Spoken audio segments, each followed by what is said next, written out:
So the goal of the COVID vaccine is to keep people out of the hospital and out of the intensive care unit.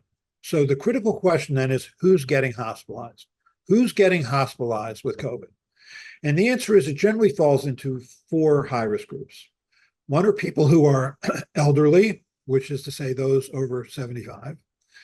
Two are people who are immune compromised, either because they were born with certain immune deficiencies or they're taking drugs that suppress their immune system because of cancers or rheumatologic disease. Three are people who are pregnant, and four are people who have high-risk medical conditions like obesity, diabetes, chronic lung disease, chronic heart disease. So that's who you're trying to keep out of the hospital. And so if you look at the data in terms of the ability of these yearly vaccines to keep people out of the hospital, they're about 50 to 55% effective in the first few months, assuming the strain is matched to the circulating strain. So that is valuable. Novavax is a purified protein vaccine that has a relatively long production cycle, about 6 months. So they had to make a decision about what strain to include earlier than the manufacturers of the mRNA vaccines, Pfizer and Moderna.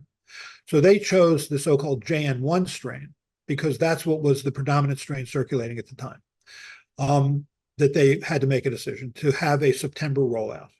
In June, the FDA Vaccine Advisory Committee met, and ultimately the decision was made to use the KP2 strain in the two mRNA vaccines. So the Novavax has JN1, the two mRNA vaccines, Pfizer and Moderna, have KP2. Is there a functional difference?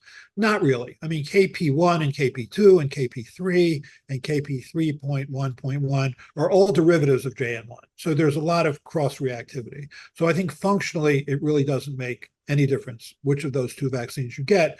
It will be interesting to see what happens with Novavax this year because Novavax has generally been slow to market. So you don't have a lot of comparisons between Novavax and mRNA vaccines in terms of longevity of protection and also degree of protection. So hopefully we'll get those kind of data this year. So influenza is like respiratory syncytial virus is basically a winter respiratory pathogen. So it's important to get the influenza vaccine before the winter season.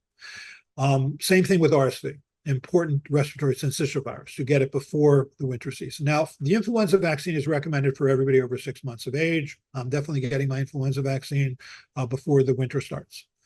RSV vaccine is recommended for adults who are either over 75 years of age or who are 60 to 75 years of age who have high-risk medical conditions like obesity, diabetes, chronic lung disease, chronic heart disease. So that's who the RSV vaccine is recommended for. So those two viruses are winter viruses. So therefore, you need to get that vaccine before the winter starts.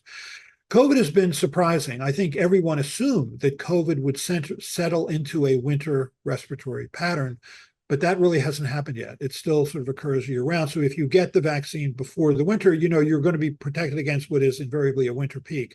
But that immunity will fade to some extent 4 to 6 months later, and the virus still circulate and cause disease even in summer months. I'm going to get an influenza vaccine probably in October.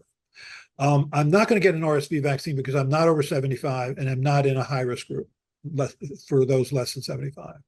I am going to get a COVID vaccine this year because I'm getting close to 75. I really haven't had a COVID vaccine since the Wuhan strain. So I had 3 doses of the Wuhan strain. I've had 1 natural infection, which I think frankly gives me a high frequency of memory B and T cells, which are likely to protect me, especially memory T cells, which can then become activated and become cytotoxic T cells. And that is a very much an important immunological component in protection against severe disease. And that's my goal. My goal is to keep myself out of the hospital. I assume I'm going to get a mild or moderate infection as the years go on, but I just want to stay out of the hospital.